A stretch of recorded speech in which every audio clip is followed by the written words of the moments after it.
Nova Empyrean Station shimmered against the velvet expanse of space, its newly fortified hull and upgraded weapon arrays a testament to the alliance now binding the United Terran forces, Dracovites, and the dozens of other species who had rallied to destroy the Draxi threat. Repair drones buzzed around its exterior like mechanical bees, sealing cracks and reinforcing the station's structural lattice. Inside the Grand Assembly Chamber, Speaker Ralhi's reflective Velsine carapace, catching the overhead light scald for order. The gathered counselors, still wearing the scars and memories of their recent war, quieted. "Esteemed representatives," he began, voice echoing through the chamber. "We stand at a crossroads. The Draxi menace has been all but eradicated from the Ascendant Rim. Yet the question remains, what do we do with the territory they've left behind?" The holo-map overhead showed the once-infested nebula, now dotted with wreckage and drifting bioships. Smaller pockets of Draxi survivors lurked in remote corners, but the main hive was gone. Commander Kador of the Dracovit Testuering and broad-shouldered rose from his seat. "The Dracovites," he rumbled, "propose we strike the remaining Draxi remnants, crush them before they regroup." Across the chamber, Admiral Jade Knight of the United Terran Alliance, fresh lines of stress on her face, gestured for the floor. "Commander, I agree we must be vigilant, but we also have new evidence that the Draxi were in contact with something else." She glanced at Major Elias Grant, who nodded in confirmation. "During our last boarding mission," Grant said, "we intercepted transmissions that reference an entity called the Veilkeeper. We suspect it may lie beyond known space, possibly controlling or guiding other horrors." A ripple of unease passed through the council. Speaker Rawl's eyes widened. "Another threat? We barely survived the last one." Envoy Paulo Reyes, chief Terran diplomat, stood. "That's precisely why we must explore. Investigate before we decide on a course of war. If this Veilkeeper is real, ignoring it could be disastrous." Murmurs rose again. War-weary representatives clung to the chance of peace, while more cautious voices worried any new threat might eclipse even the Draxi. At length, Rawl raised a chitinous arm for quiet. "Very well. We shall form a joint expedition into the uncharted zones beyond the Ascendant Rim." He shot a measured look at Admiral Knight. "The Terrans have the strongest reconnaissance ships. Commander Kador's warriors will lead our security detail. We'll also need specialists from every species." "Agreed." A unanimous wave of assent followed. The new alliance, forged by fire, would be tested yet again. 3 days later, a small expeditionary fleet dropped from faster-than-light travel at the edge of known charts. The swirling remnants of the Ascendant Rim lay behind them. Ahead, a gulf of star-speckled darkness. From the bridge of the TAS Vanguard, Admiral Knight surveyed the readings. Sensors picking up minimal star systems within range. This sector is practically empty. Major Grant, stoic at her side, studied the star map flickering in mid-air. "Empty space can hide big secrets, Admiral." Over comms came Commander Kador's deep voice from his Dracovite flagship. "We are ready, Terrans. Any sign of the Veilkeeper?" Knight exchanged a glance with her science team, an eclectic mix of Terran engineers, Taluru xenobiologists, and Velsine astrocartographers. They shook their heads. No direct leads. Suddenly, an alert blinked red across every station. Corporal Miko Finch, the Alliance's top tech wizard, nearly jumped from her seat. "We've got a contact, or maybe a distortion. It's more like a tear in space-time." The main holo screen displayed a swirling anomaly, faint but unmistakable, roughly a light hour away. Grant's eyes narrowed. "That might be our next clue." Knight straightened. "Fleet, form on the vanguard." We approached the anomaly together. The closer they came, the more the anomaly filled their sensors with bizarre data, gravitational spikes, quantum irregularities, even fleeting energy bursts that resembled partial Draxi signals. Yet the dimension of it felt larger, older, as though the Draxi code was mere background noise. "A wormhole?" asked one of the Taluru scientists, plumage fluttering in fascination. Finch shook her head. "Not precisely. It's akin to a wormhole, but unstable. If we cross it, we may not return." Admiral Knight turned to Kador's image on the comm channel. "Commander, your thoughts?" Kador bared his fangs in a half-snarl, half-smile. "We Dracovites do not shy from the unknown, but we should send a scout first." Aboard the Vanguard, a hush settled. Envoy Reyes, standing behind Knight, said softly, We can't risk the entire fleet. Who will volunteer? Without a heartbeat's hesitation, Grant stepped forward. I'll take a small team in one of our stealth corvettes. If we don't come back, at least you'll know to keep the rest of the Alliance out of harm's way. Knight eyed him with concern. You've done enough, Major. Grant shook his head. We all want answers. If the Draxi were servants to something bigger, we must find out. The Admiral exhaled, then nodded. All right. Form up your squad. It took 2 hours to prep the Corvette Spectral Dawn. Grant handpicked a blend of Terran and Dracovite veterans Lieutenant Adele Delgado, Corporal Finch, Dracovite Subcommander Tavak, and Medic Tressa Vlam, a bipedal Chensori with advanced biotech knowledge. Each had faced the Draxi and lived. From the Vanguard's hangar, Admiral Knight wished them luck. We'll monitor your signals as long as we can. Remember, if it looks bad, come home. Grant forced a grin. When have I ever run toward bad things? Knight merely rolled her eyes. We'll keep the champagne on ice. Then the Corvette glided off, slipping away from the fleet. All eyes across the Alliance ships watched as the spectral dawn eased closer to the swirling distortion. Thunderous arcs of energy crackled along the void, an ominous gateway beckoning them forward. Engaging FTL taps, Delgado announced from the pilot's seat, standing by for insertion in 3, 2, 1. They plunged in. It was as though reality bent, twisted, and reformed around them. Even with inertial dampeners, the crew felt a lurch. Space outside the windows churned, an otherworldly shimmer distorting starlight. Corporal Finch's console spat out lines of nonsense readings. We've got some kind of temporal drift. Chronometers are going haywire. Sub-Commander Tavik growled. Keep us steady, Delgado. Delgado bit her lip, sweat beading on her brow. The nav system's glitching, but I'll do my best. The ship's interior lights flickered.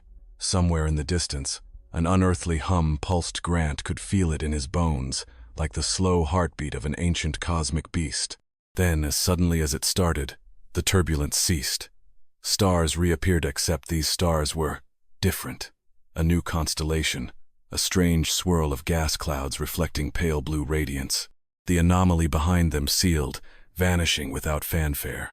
Finch let out a trembling breath. We made it through. But where is here? Grant stared through the forward viewport. We're about to find out. It didn't take long for sensors to pick up a structure. A station or large ship drifted in the distance, faint lights flickering. The Corvette's camera zoomed in, revealing an overgrown, skeletal hull, with organic-looking vines or tendrils snaking across it. Tressa Vlam, the Chensori medic, pointed out the viewport. That looks partly Draxi, partly something else. I'm reading no life signs. Grant frowned. No time to be squeamish.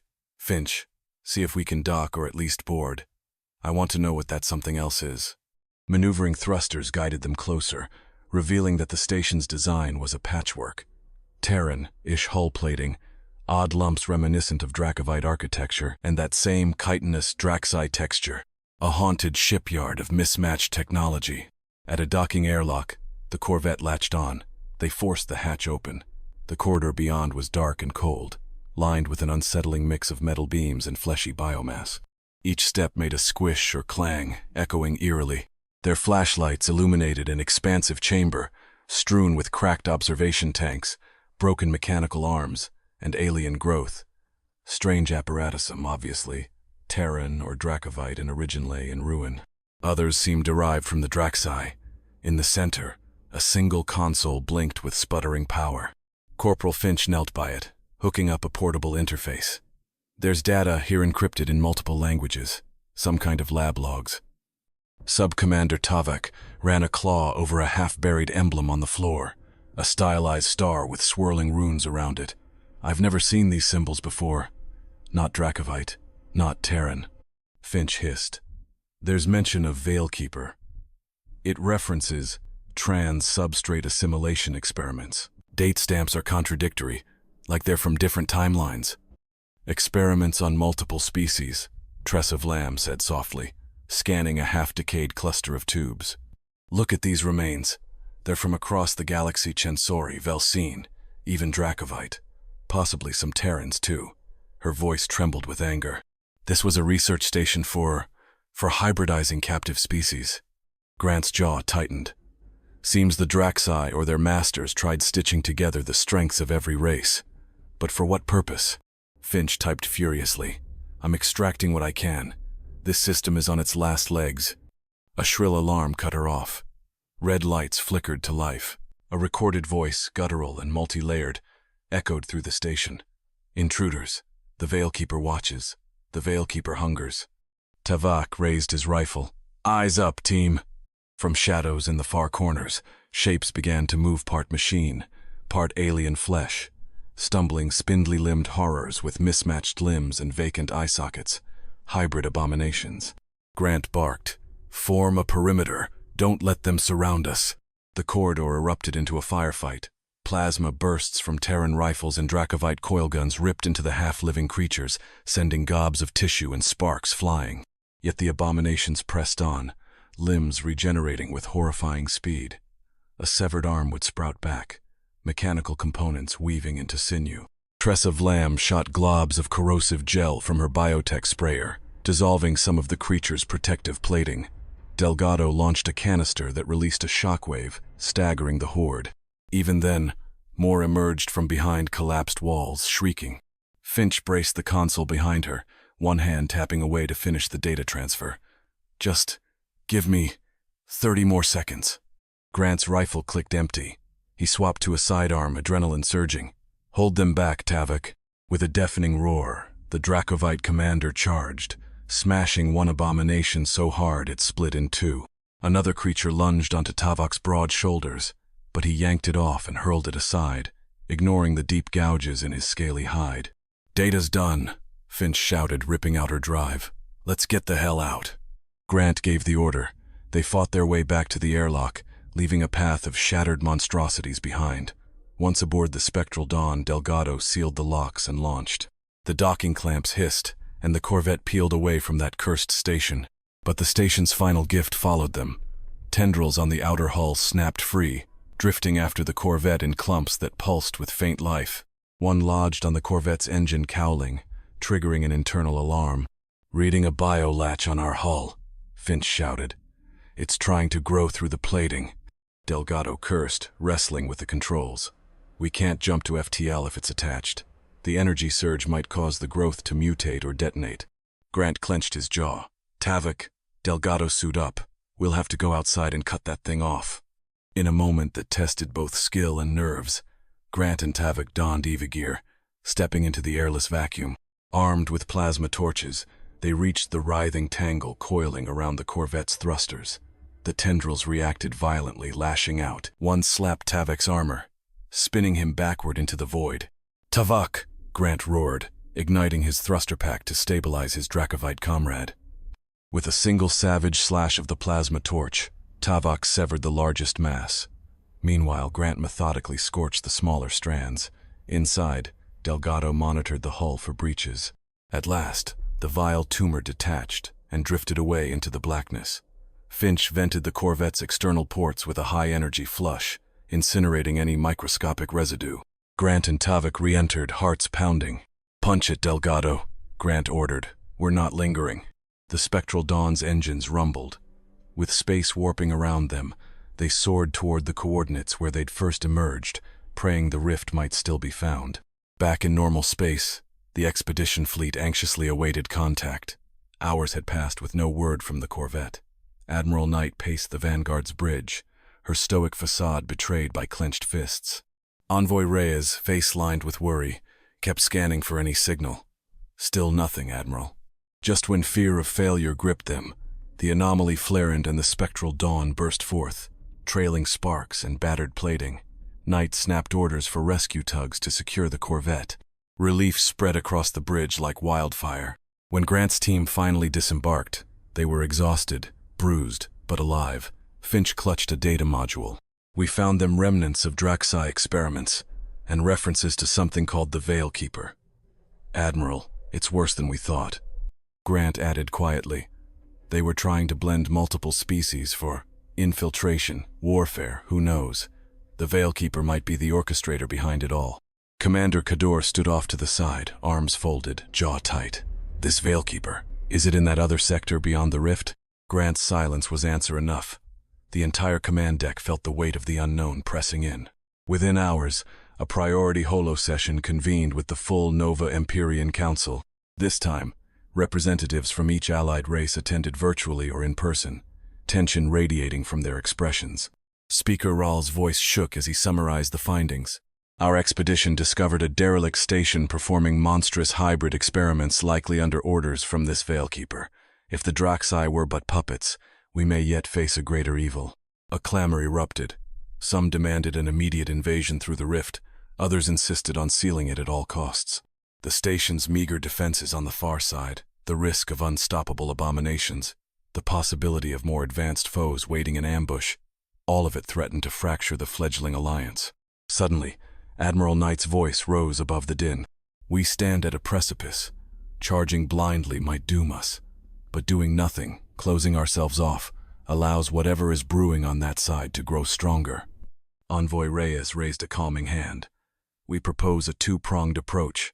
Fortify the rift's entrance here, so no abominations slip into our territory unnoticed. Assemble a task force of volunteers to cross over, locate the Veilkeeper, and either negotiate or neutralize the threat before it reaches us. All eyes turned to Commander Kador.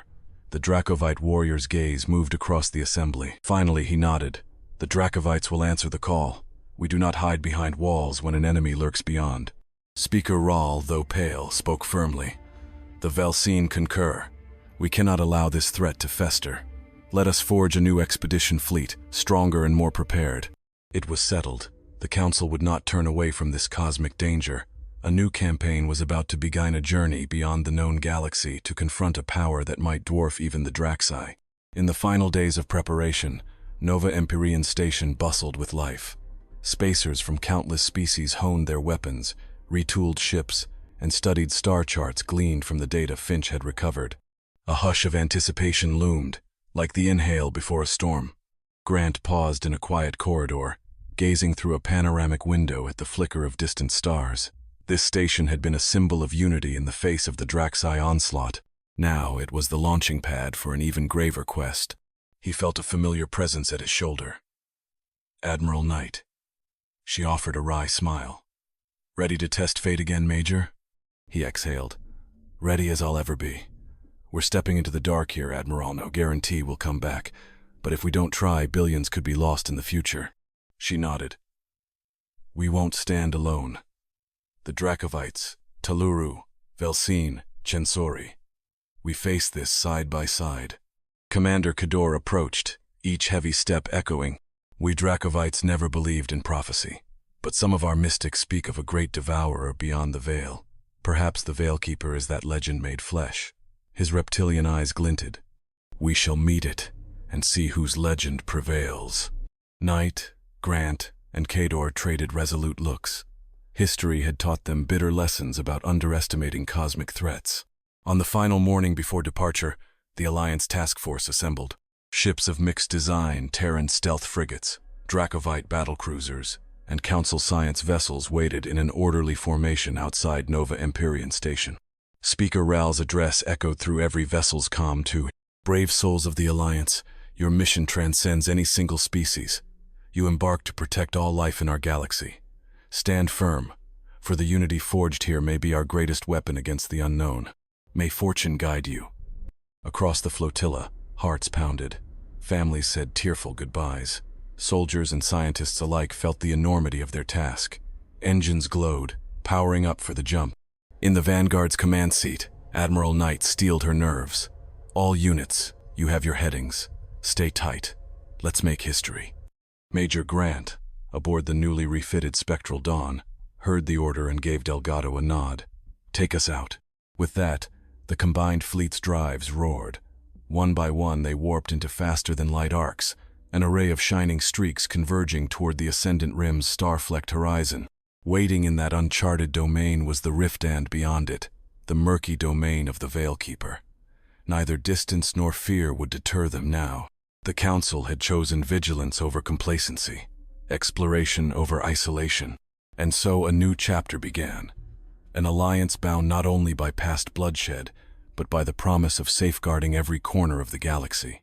They dared the unknown, carrying with them the spark of hope that, even in the deepest cosmic darkness, unity and courage could light the way.